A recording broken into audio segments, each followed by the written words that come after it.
നടന്നു പോകുന്നുണ്ട്.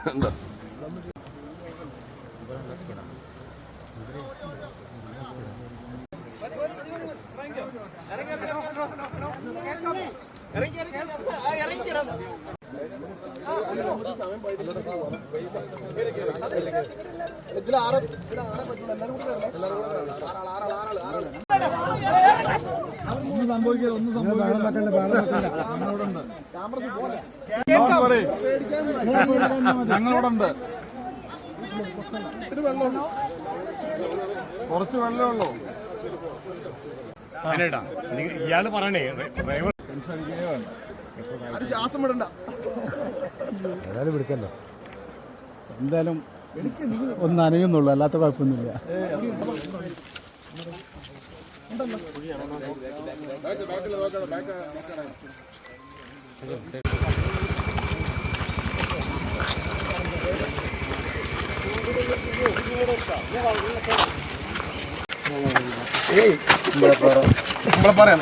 നമ്മളെ പറയാനല്ലേ പേരെന്നാ? സനുമോൻ. കടയിൽ പോകണല്ലേ? എത്ര ദൂരം പോകണം? കടയിൽ അപ്പുറത്ത് പോകണം, മുണ്ടേരി പോകണം. എന്തൊക്കെ ഞങ്ങളുടെ ബുദ്ധിമുട്ട് പറഞ്ഞു? എന്തൊക്കെ ബുദ്ധിമുട്ട് എന്താ? കേൾക്കാൻ പാടാണ്. അവിടെ പോയി മേടിക്കണം, മുണ്ടേരി പോയി മേടിക്കണം അല്ലേ? അപ്പൊ ഈ പാലം ഇല്ലാത്തത് കൊണ്ടുള്ള പ്രശ്നം. മഴക്കാലത്തൊക്കെ ഇപ്പം എന്ത് ചെയ്യും? വലിയ കാറ്റ് ഒഴുക്കും വരുമ്പോൾ ഭയങ്കര പാടാണ്, അപ്പുറത്ത് പോകാൻ പാടാണ്. അപ്പോൾ ഭക്ഷണ സാധനം കിട്ടില്ല. അതെ അല്ലേ? ഡോക്ടർമാരൊക്കെ വരാറുണ്ടോ? ഡോക്ടർമാരൊന്നും വരാറില്ല അല്ലേ? കുട്ടി എന്തെങ്കിലും അസുഖമൊക്കെ വരുവാണെങ്കിൽ അപ്പുറത്ത് പോകണം. അന്നിപ്പോൾ അസുഖം വന്നിട്ട് അമ്മേനെ ഞങ്ങളെ ഏറ്റി ഇവിടെ സ്റ്റേഷനിലേക്ക് എത്തിച്ചു കൊടുത്തു. ഇവിടുന്ന് ഞങ്ങൾ പാണ്ടി ഇല്ലാതെ എങ്ങനെ കടക്കാൻ, പിന്നെ ബോട്ടിന് വിളിച്ചു. ബോട്ട് വന്ന് ഇവിടെ കടത്തിക്കൊണ്ടുപോയി.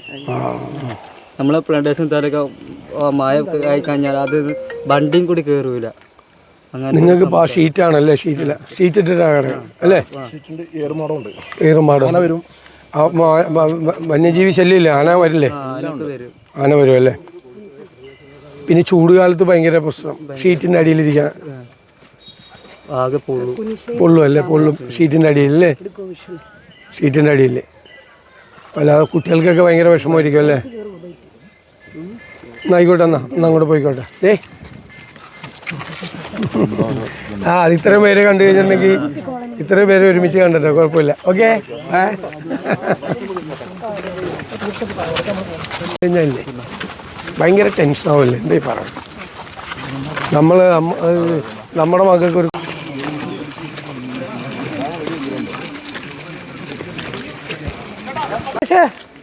ഭക്ഷണ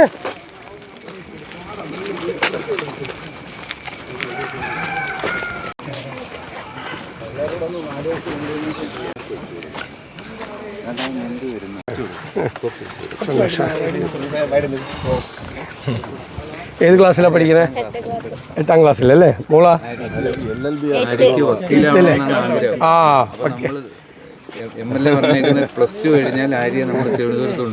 എടാ എവിടെ വേണേലും പഠിക്കാം കേട്ടാ, പറഞ്ഞാൽ മതി കേട്ടാ.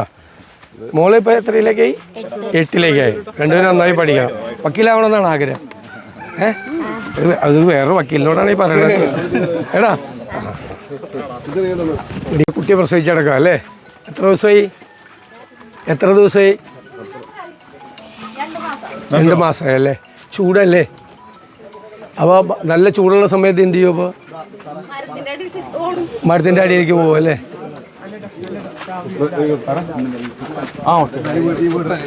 വീട്ടിലെ ആളാണല്ലേ? കുഞ്ഞ് പ്രസവിച്ചെടുക്കുക അല്ലേ? മകളുടെ കുട്ടിയാണ്. ഇപ്പുറത്ത് ഇവിടെ നിന്നോ? മകളുടെ കുട്ടിയല്ലേ? ഇത്രയും ചൂടിൻ്റെ സമയത്താ?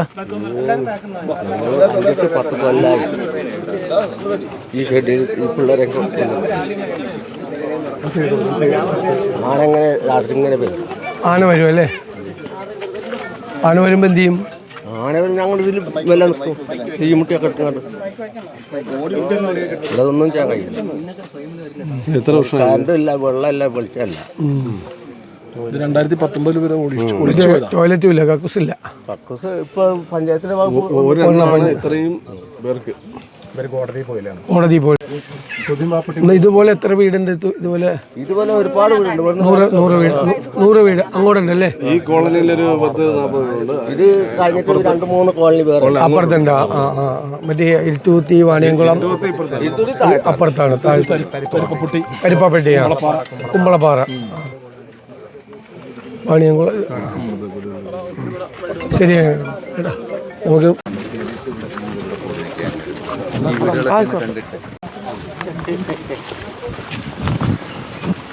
ഗോപ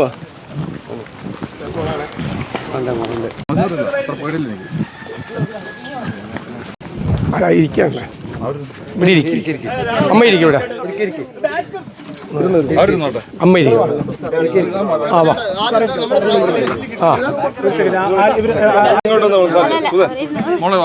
ഏത് ക്ലാസ്സിലാണ് പഠിക്കുന്നത്? ആണോ? എന്താ പേര്? ഷിത. നന്നായി പഠിക്കണം കേട്ടോ. പഠിക്കാൻ ഇതേ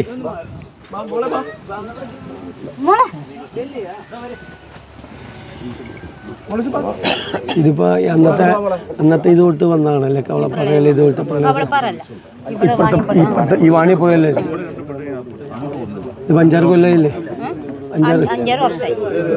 എപ്പോഴും ചൂടാ. ഈ മഴക്കാലത്ത് പോലെ ചൂടാ. അപ്പൊ ഈ വേനൽക്കാലത്ത് നിൽക്കാൻ പറ്റൂല. ഇതിനകത്ത് രാത്രി കിടക്കാൻ പറ്റില്ലല്ലേ? കിടക്കാൻ പറ്റില്ല. ഞങ്ങളിപ്പോ വേനലായി കഴിഞ്ഞാൽ ചിലപ്പോ കുട്ടികളും മക്കളായിട്ട് ഈ മുറ്റത്ത് ഇങ്ങനെ പായക്ക് വെച്ച് ഇപ്പൊ 2 ആഴ്ച ആയിട്ടുള്ള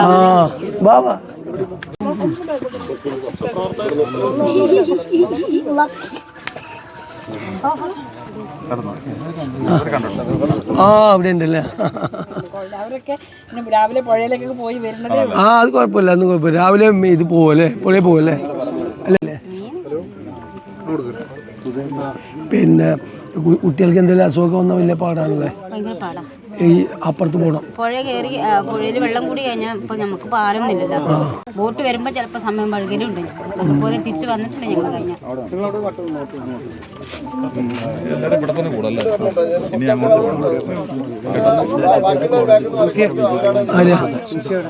സുധാന്റെ സുധാട് കോടതി പോയ ആള്.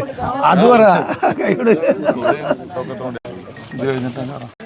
വെള്ളം, ഞങ്ങളെ വെള്ള സൗകര്യം, ടോയ്ലറ്റ്, പിന്നെ പാലം ഇതൊക്കെ പണി പൂർത്തിയാക്കാനൊക്കെ പറഞ്ഞു അല്ലേ? അതിൻ്റെ അന്വേഷിച്ച് നടക്കുക. ഇയാളെ അത് കാണാൻ വേണ്ടിയിട്ട്. അത് വലിയ കാര്യമല്ലേ? ഹൈക്കോടതി പോയിട്ട് ഇത്രയും ഒരു കാര്യം അവതരിപ്പിക്കാൻ പറ്റുമെന്ന് പറയുന്നത്. അതുപോലെ ഇങ്ങനെ മുടങ്ങി കിടന്ന വീടുകൾ പതിച്ചു കൊടുത്ത സ്ഥലത്ത് കുറച്ച് വീടുകളും വന്നിട്ടുണ്ടായിരുന്നു. മുടങ്ങി കിടന്നത് മനസ്സിലായി. ഇരുട്ടൂത്തിയും വാണിയക്കുളവും കുമ്പളപ്പാറയും കരിപ്പാപ്പെട്ടി അല്ലേ? ഇത്രയും സ്ഥലത്താണ് ഈ നമുക്ക് ഇതുപോലത്തെ ഈ വീട് കിട്ടാതെ ഇങ്ങനെ പ്ലാസ്റ്റിക് ഷീറ്റിൻ്റെ അടിയിൽ കിടക്കുന്നത്. തണ്ടങ്കല്ലുണ്ട് അല്ലേ? 4-ാം വാർഷികത്തിൽ ഞാൻ പറഞ്ഞൊരു കാര്യമുണ്ട്. സർക്കാരില്ലായ്മയാണ് ഈ സർക്കാരിൻ്റെ ഏറ്റവും വലിയ മുഖമുദ്ര. ജനങ്ങൾ തിരഞ്ഞെടുത്ത ഒരു സർക്കാർ ജനങ്ങൾ പ്രയാസപ്പെടുമ്പോൾ, ബുദ്ധിമുട്ടുമ്പോൾ ആഗ്രഹിക്കുന്നത് എന്താണ്? സർക്കാരിൻ്റെ സാന്നിധ്യമാണ് അല്ലേ? അവരെ ചേർത്ത് പിടിച്ച് അവരെ സഹായിക്കാൻ.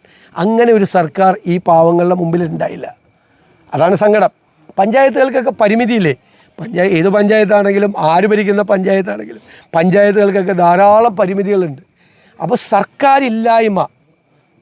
സർക്കാരില്ലായ്മ എന്നുള്ള വാക്ക് ഏറ്റവും ദൃശ്യമാകുന്നത് ഈ പാവങ്ങളുടെ ജീവിതത്തിലാണ്. അവരുടെ ജീവിതത്തിൽ ഒരു സർക്കാരില്ല അവരെ സഹായിക്കാൻ, ഒന്നും ചെയ്യാൻ വേണ്ടിയിട്ട്. പരിതാപകരമായ ഈ അവസ്ഥയെ മറികടക്കാൻ വേണ്ടി നമ്മളെ കൊണ്ടാകുന്ന കാര്യങ്ങൾ മുഴുവൻ ചെയ്യും. തീർച്ചയായിട്ടും മനസ്സിലായി. ഞാൻ പരിചയപ്പെട്ട് വന്നപ്പോൾ തന്നെ LLB. ശരി എന്നാ എടാ ശരി. കൊടുത്തു പിന്നെ ശുചിത്വ ഫണ്ട് ഇഷ്ടംപോലെ ഉണ്ട്. ശുചിത്വ ഫണ്ട് ഇഷ്ടംപോലെ ഉണ്ട്. കമ്മ്യൂണിറ്റി ടോയ്ലറ്റിന് ഇവിടെ കുഴപ്പമില്ല, കൊടുക്കുന്നില്ല.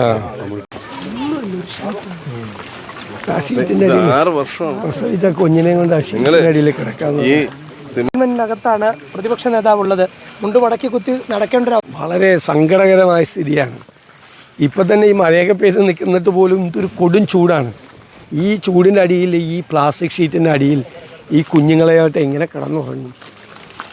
കൊടും ചൂടിൽ കഴിഞ്ഞ വേനൽക്കാലത്ത് എങ്ങനെയാണ് ഈ മനുഷ്യർ ജീവിച്ചത്? അമ്മ പറഞ്ഞിട്ടില്ലേ, രാത്രിയാകുമ്പോൾ പായെടുത്ത് വിരിച്ച് മുറ്റത്തേക്ക് വന്ന് കിടക്കും, പായ് വിരിച്ചിട്ട്. വന്യമൃഗങ്ങളുടെ ശല്യമുണ്ട്, ഏത് സമയത്ത് ആന വരാം. പ്രസവിച്ചിട്ട് 2 മാസം മാത്രമായിട്ടുള്ള ഒരു കുഞ്ഞ്.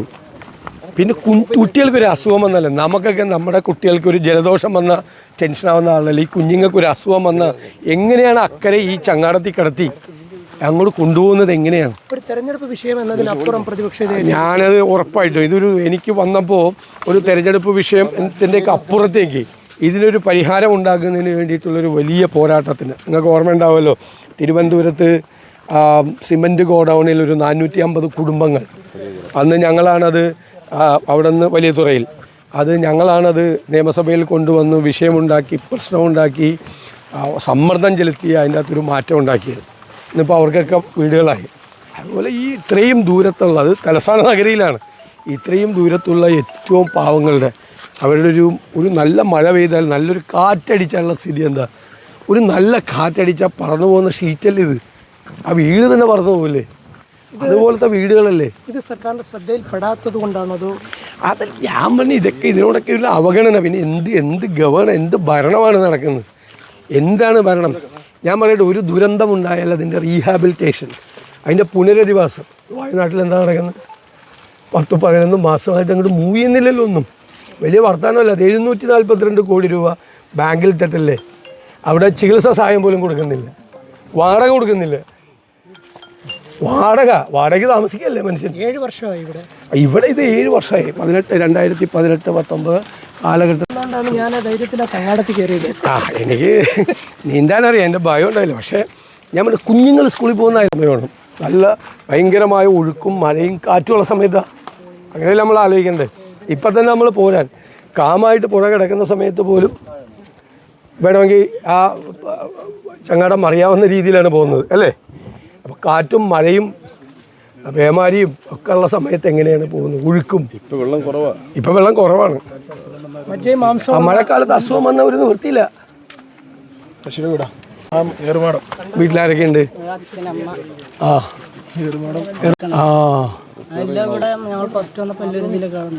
അതിലാ കിടന്നല്ലേ, രാത്രിയിൽ പേടിച്ചിട്ടല്ലേ.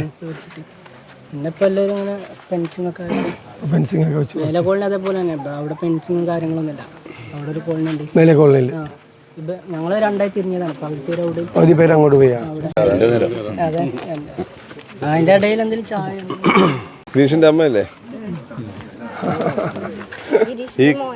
ഗിരീഷിന്റെ മോനാണ്.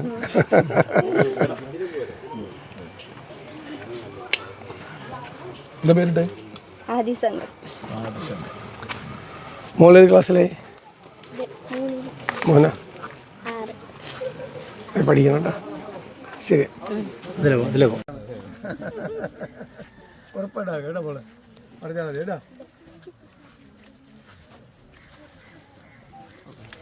പിന്നെ ഇവിടെ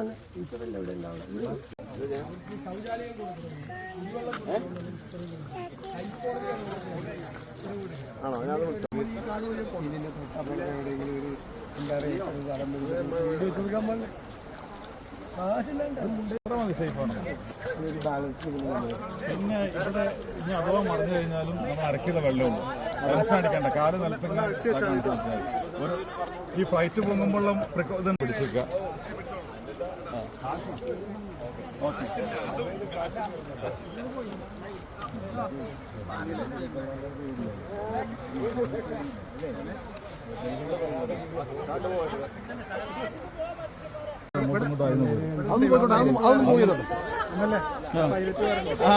വേദ് ഭായ്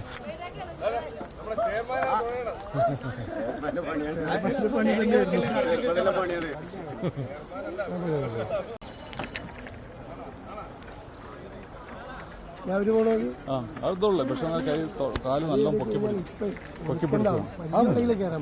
ഇല്ലേ, വെള്ളം തിരിഞ്ഞു വരുന്നോണ്ട് നോക്കാം. ഇതൊന്നും മറക്കൂലേ. 8 കൊല്ലം നമ്മളെ അരി തല്ലേനോ. പിന്നെ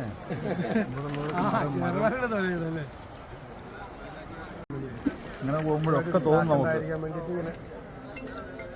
രണ്ടും കൂടി കൂട്ടി തട്ടുമോ? ആ കൂട്ടി തട്ടി ഇടിച്ച് ആകെ തകർന്നു പോകും. ഫ്ലൈറ്റ് പിടിച്ച പോലെ.